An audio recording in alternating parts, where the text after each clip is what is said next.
스탠리 존스라고 하는 참 위대한 선교사이면서도 그는 저술가입니다.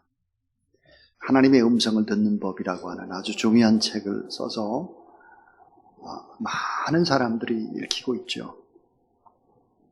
하나님 앞에 부름을 받고 또 인도의 선교사로 사명을 받아서 일평생을 주의 복음을 전가하는 일에 아름답게 헌신을 했습니다. 오늘 저는 그 불을 주소서, 그 불, 스탠리 존스가 이 불을 받았습니다. 소명의 불입니다. 하나님의 나를 부르셨다라는 이 부름의 확신, 식지 않는 열정이 돼서 결국은 사명을 받고 인도에서 사역을 했었죠. 예수님께서 이렇게 말씀을 하셨습니다. 내가 불을 던지러 왔노니 이 불은 이미 붙었으면 내가 무엇을 원하겠느냐. 이 땅에 불을 던지러 왔다 그랬습니다. 그 땅은 우리의 마음이죠. 요한계시록 3장 15절 16절에 말씀하기를 내가 네 행위를 아노니 내가 차지도 아니하고 덥지도 아니하도다. 내가 차든지 덥든지 하기를 원하노라. 네가 이같이 미지근하여 더웁지도 아니하고 차지도 아니하니 내 입에서 너를 토하여 내치리라. 이렇게 얘기했습니다. 자, 우리 하나님 앞에서 아름다운 삶을 살고 영광과 축복의 통로가 되는 행복한 인생을 바르게 살아갔던 사람들, 그 지도자들은 다 불이 있었습니다. 그 불은 어떤 불일까? 하나님이 나를 부르셨다고 하는 콜링입니다. 부름의 불입니다. 자, 하나님이 절대적으로 나를 필요해서 하나님이 나를 불렀다라고 하는 소명의식이 있어야 하는 것입니다.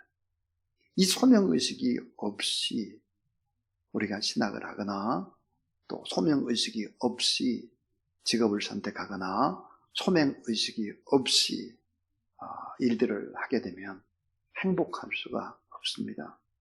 목회자들뿐만 아니라 모든 성도들도 마찬가지입니다. 자, 그 하나님의 부르심, 그 소명의 불이 있다면 아브라함이나 모세와 같은 노인들도 쓰임 받을 수 있을 뿐만 아니라 공부를 많이 하지 못했던 목동 다윗이나 농사를 짓던 엘리사도 귀한 존재가 됩니다. 베드로와 같은 다혈질의 무지한 어부도, 후미진 촌구석의 디셉 사람 엘리야도 능력 있는 지도자로 역사를 움직일 수 있죠. 자, 주님을 믿는 사람들을 처참히 죽이고 교회를 잔해하던 죄인 괴수 사울도 하나님 앞에 부름을 받고 바울이 됩니다. 동족의 피를 빨았던 면허증을 가진 강도, 아주 강도 중에 최고의 강도 마태도 주님의 제자가 될 수 있다 하는 것이죠. 지금 내 마음 안에 하나님 앞에 부르심이 있는가 하는 거예요. 하나님이 나를 자녀로 일꾼으로 부르셨다는 그 불이 있어야 합니다. 오늘 출애굽기는 모세는 80세의 지도자가 되는데 80세의 부름을 받습니다. 그래서 세계 최강 애굽 왕과 싸워서 이스라엘 민족을 출애굽시키고 40년 동안 광야 생활을 이끄는 위대한 구원의 민족의 지도자가 되죠. 어떻게 이게 가능했을까 하는 거예요. 그것은 바로 가슴에 식지 않는 소명의 불이 타오르고 있었다. 그 소명의 불이 있었기 때문에 가던 길을 멈추지 않았고 결국은 수많은 오해와 어려움 속에서도 꿋꿋하게 이기며 광야 생활을 이끌 수 있었다 하는 것입니다. 자, 이 부르심에 관한 이야기를 이제 몇 가지를 우리가 나누려고 합니다. 그 부르심이 얼마나 중요할지를 한번 잘 생각해 보시고 여러분 자신도 부르심을 점검해 보는 그런 기회가 되면 좋겠습니다. 첫 번째입니다. 첫 번째는 우리의 부르심은 하나님의 특별한 계획과 주권적인 섭리 때문에 시작된 것이다. 따라하죠. 특별한 계획과 주권적인 섭리. 하나님의 특별한 계획과 주권적인 섭리가 있어서 우리를 불렀고 오늘 이 아침도 내가 일찍 일어나서 준비하고 이 자리에 왔다고 생각을 하면 안 되는 것이지요. 하나님이 깨우시고 하나님이 부르셔서 내가 이 자리에 와서 지금 예배드리고 있고 내 삶 자체가 하나님께서 이끄시는 삶이다. 그래서 하나님의 특별한 계획과 주권적인 섭리 때문에 부르셨다 하는 거예요. 디모데후서 1장 9절에서 바울은 이런 고백을 합니다. 하나님이 우리를 구원하사 거룩하신 부르심은 우리의 행위대로 하심이 아니요 오직 자기의 뜻과 영원한 때 전부터 예수 그리스도 안에서 우리에게 주신 은혜대로 하심이라 그랬습니다. 자기의 뜻대로 영원 전부터 계획했기 때문에 불렀다는 거예요. 로마서 8장 30절 또 미리 정하신 그들을 또한 부르시고 부르신 그들을 또한 의롭다 하시고 미리 정했다는 거예요. 미리 정한 우리를 때가 되면 우리를 부르시고 그리고 예수 그리스도를 믿게 하셔서 의롭다고 하시고 결국은 이 땅의 생활 다 마치게 되면 영화롭게 되는 자리에 들어간다. 갈라디아서 1장 15절에서 이렇게 말씀을 합니다. 그러나 내 어머니의胎로부터 따라하세요. 나를 택정하시고 은혜로 나를 부르시니가. 은혜로 나를 불렀다는 거예요. 그래서 하나님이 우리를 부르신 이 부름이라고 하는 것은 내가 하나님을 찾은 것이 결코 아니라 특별하신 계획과 주권적인 섭리 때문에 우리를 불렀다 하는 것입니다. 이건 너무 중요한 거예요. 이런 확신이 없으면 우리는 늘 부평초와 같습니다.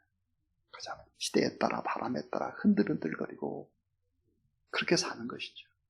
그런 사람에게 무슨 행복이 있겠습니까? 하나님께서 그런 사람에게 무슨 의미 있는 일을 맡기겠어요? 바뀔 수가 없는 거죠. 두 번째입니다. 자, 이렇게 부르기만 했을까 하는 거예요. 그렇지 않아요.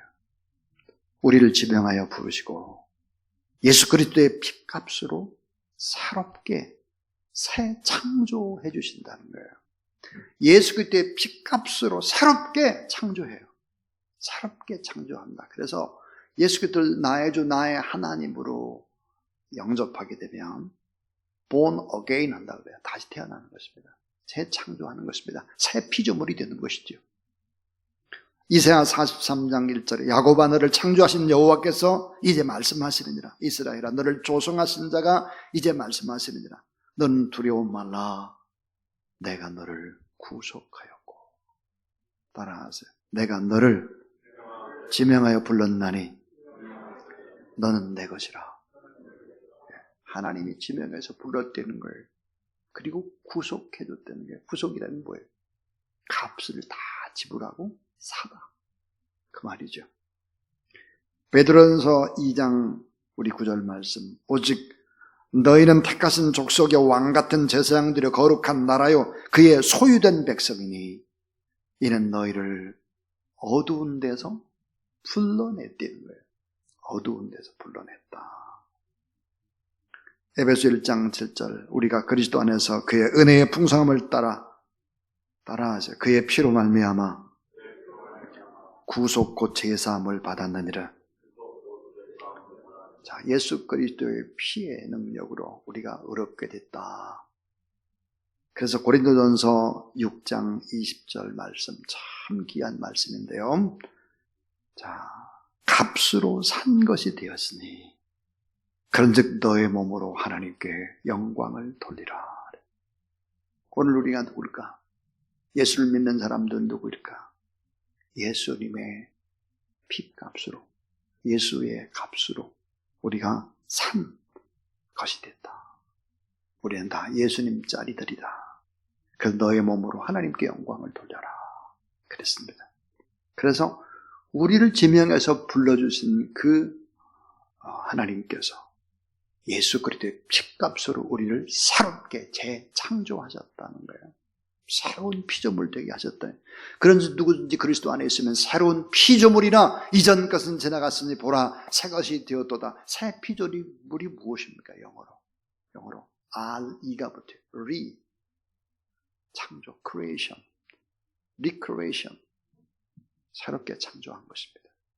예수를 믿는다고 하는 것은 새롭게 태어나는 것입니다. 새롭게 인생을 시작하는 것이죠. 자, 이제 세 번째입니다. 세 번째는, 자, 부름받은 우리의 인생의 길, 그 길을 하나님이 인도하신다는 거예요. 하나님이 인도하신다. 내 계획대로 안 된다는 말이에요. 우리를 부르신 하나님께서 어떻게 했나? 예정하고 선택해 주셔서 하나님의 자녀로 부르시고 부르신 우리를 그 아들의 피로 의롭다 해주셨습니다. 구속이라는 말이 성경의 참뜻이 뭘까? 그것은 다른 것을 희생시키고 나서도 속전을 내고 건져내셨다는 거죠. 나를 구속하셨을 뿐만 아니라 성경은 뭐라고 말하나? 끝날까지 인도해 주신다. 인도해 주신다. 자, 하나님의 부르심에는 우리는 종종 이런 생각하잖아요. 참, 나 같은 사람은 어디에 쓸 데가 있어? 나 같은 사람을 부르셨나? 하나님 참 실수하신 것 같아. 이런 생각을 저도 하고 아마 여러분도 할 것입니다. 나 스스로에게 실망할 때. 근데 하나님의 부르심엔 뭐가 없나? 후회하심이 없대요. 하나님의 부르심은 후회하심이 없다. 로마서 1장 29절 하나님의 은사와 부르심에는 후회하심이 없느니라. 후회하심이 없어요. 하나님은 어떤 분일까? 앞장서서 가세요. 우리를 뒤에서 막 미는 것이 아니에요. 앞장서서 우리를 인도합니다. 우리 따라가면 돼요. 예루살렘으로 올라가는 길에 예수께서 제자들을 앞서 가시는데 저희가 놀라고 쫓는 자들은 두려워하더라. 이에 다시 12제자를 데리시고 자기의 당한 일을 일러 가라사대 그랬습니다. 앞장서서 가시죠. 모든 갈릴리아 사역들 다 마치시고 예루살렘에 올라가서 십자가에 못 박혀 돌아가실 때도 앞장서서 가시고 출애굽기 13장 21절 22절에 보면 여호와께서 그들 앞에 행하사 낮에는 구름으로 그들의 길을 인도하고 밤에는 불기둥으로 그들에게 비추사 주야로 진행하시니 낮에는 구름기둥 밤에는 불기둥이 달아하세요. 백성 앞에서 떠나지 아니하시니라. 중요한 단어 앞서서 가시고 백성들 앞에 항상 선대는 거예요. 앞에 돌격 앞으로가 아니에요. 나를 따르라는 거예요. 자, 그래서 앞장서서 부름받은 백성들을 인도해 주시는데 성경을 보니까 그런 앞장서서 인도할 때 어떻게 하느냐 이거예요. 어떻게 할까? 이사야 45장 2절 3절에 보면 놀라운 하나님의 진리의 말씀이 있습니다. 앞장서서 가시면서 장애물을 다 제거시켜 주신다는 거예요. 우리가 예수님 따라가기에 불편한 거 있잖아. 이거 장애물들 다 제거하는 거예요. 내가 내 앞서 가서 험한 곳을 평탄케 하며 논물을 쳐서 부수며 쇠붙장을 꺾고 내게 흑암 중에 보와 은밀한 곳에 숨은 재물을 주어서 너로 너를 지명하여 부른 자가 자, 너를 지명하여 부른 자가 나 여호와 이스라엘의 하나님인 줄 알게 하리라. 참 놀라운 하나님의 진리의 말씀이죠. 왜 앞장서서 가셔야 되느냐 이거예요. 우리가 쉽게 주님을 따라올 수 있도록 쉽게 주님을 믿을 수 있도록 그렇게 하셨다 하는 것입니다. 자, 이제 네 번째 이야기는 자, 부름받은 우리가 너무 무지해요. 부름을 받기에는 너무 무지해. 실력도 없어. 몸도 약해. 가진 것도 없어. 이것저것 봐도 영 아니야. 이런 사람들을 부른다는 거예요. 고린도전서 1장 26절 29절 형제들아 너희를 부르심을 보라. 육체를 따라 지혜 있는 자가 많지 아니하며 능한 자가 많지 아니하며 문볼 좋은 자가 많지 아니하도다. 그러나 하나님께서 세상에 미련한 것들을 택하사 지혜 있는 자들을 부끄럽게 하려 하시고 세상에 약한 것들을 택하시고 강한 것을 부끄럽게 하려 하시며 하나님께서 세상에 천한 것들과 멸시받는 것들과 없는 것들을 택하사 있는 것들을 폐하려 하시나니 이는 아무 육체라도 하나님 앞에서 자기를 자랑치 못하게 하려 함이라 그랬습니다. 전 이 말씀을 읽을 때마다 참 위로를 받습니다. 하나님 앞에 정말 쓸모가 전혀 없는데 하나님이 이런 나를 부르셨구나. 참 부끄럽고 약하고 천하고 또 없고 뭐 이런데 이런 나를 부르셨구나. 그런데 여러분 여기서 멈추면 안 되는 것이지요. 부름받은 자가 힘이 없고 부족한 자라고 할지라도 부름받은 자에게 하나님이 무엇을 주시나? 하나님의 능력을 덧입혀 주시고 보호해 주신다는 거예요. 자, 하나님의 능력을 덧입혀 주시고 보호해 주시는 것이다. 믿으시기 바랍니다. 자, 힘이 없고 부족한 자가 하나님의 능력을 덧입는 방법이 뭘까요? 그것은 바로 구하게 하는 거예요. 구하게. 기도하게 하는 것입니다. 하나님 앞에 기도하면 하나님께서 뭘 줄까요? 지혜와 능력을 주신다. 그렇습니다. 다니엘 2장 23절 나의 열조에 하나님의 주께서 내게 지혜와 능력을 주시고 우리가 주께 구한 바 이를 내게 알게 하셨사오니 내가 주께 감사하고 주를 찬양하나이다. 곧 주께서 왕의 그 일을 내게 보이셨나이다 하니라 그랬습니다. 하나님이 능력을 주시는데 어떤 때 능력을 주실까? 기도하는 자에게, 구하는 자에게 능력을 주시고 그리고 끝까지 사랑으로 지키시고 보호하신다 그랬습니다. 하나님의 사랑이 어떤 사랑일까? 아버지의 사랑, 부성보다도 더 높은 사랑, 모성인 어머니의 사랑보다 더 깊은 사랑, 친구, 우정이라고 하는 이 사랑보다도 더 넓은 사랑, 사랑하는 곁에 나를 너무너무 사랑하는 이 사랑하는 사람들, 그 큰 사랑보다 훨씬 더 큰 사랑. 그래서 이사야 46장 4절에 너희가 노년이기까지 내가 그리하고 백발이 되기까지 내가 너를 품을 것이라. 내가 지었은즉 안을 것이요 품을 것이요 구하여 내리라. 여인이 어찌 그 젖 먹는 자식을 잊겠으며 자기 태에서 난 아들을 긍휼히 여기지 않겠느냐. 혹시 그들은 잊을지라도 나는 너를 잊지 아니할 것이라. 내가 너를 내 손바닥에 새겼고 너의 성벽이 항상 내 앞에 있나니. 시편 27편 10절에 내 부모는 나를 버렸으나 여호와는 나를 영접하시리다 그랬습니다.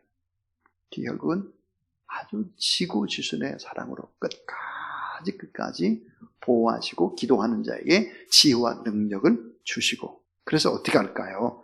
강약과 상하를 조절해서 합력해서 선이 되도록 이끌어 가신다는 거예요. 부름의 확신을 가지고 하나님을 경배하고 하나님 앞에 예배하는 사람들에게는 하나님께서 다 조절해서 합력해서 선이 되고 하나님이 꼭 필요해서 사용한다 하는 거죠.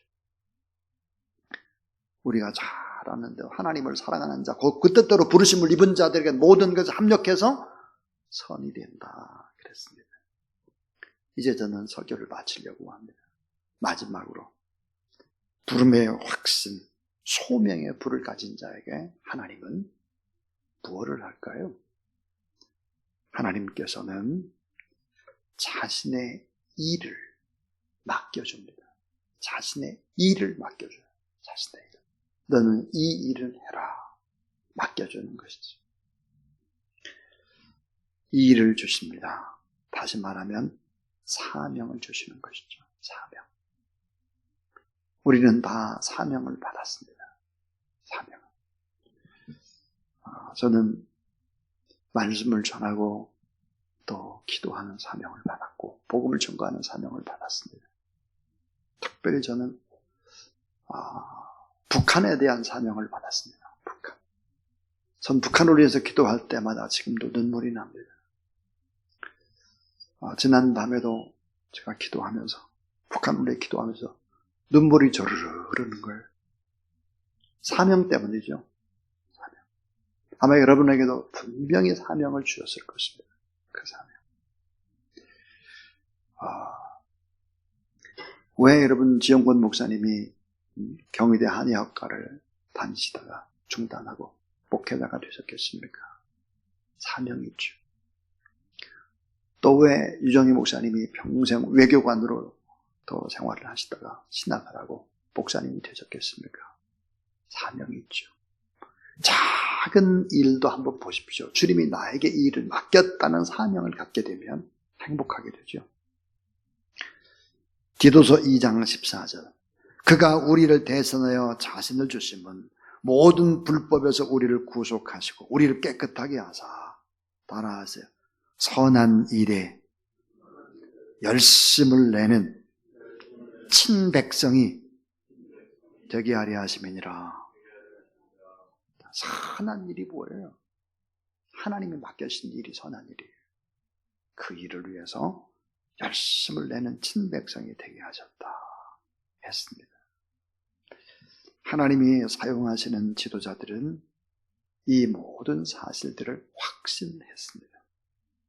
믿음으로 살고 승리하고 하나님께 큰 영광이고 큰 역사를 이끌었던 인물들, 그리고 변치 않고 아주 작고 낮은 곳에서도 아름답게 인생을 살았던 사람들.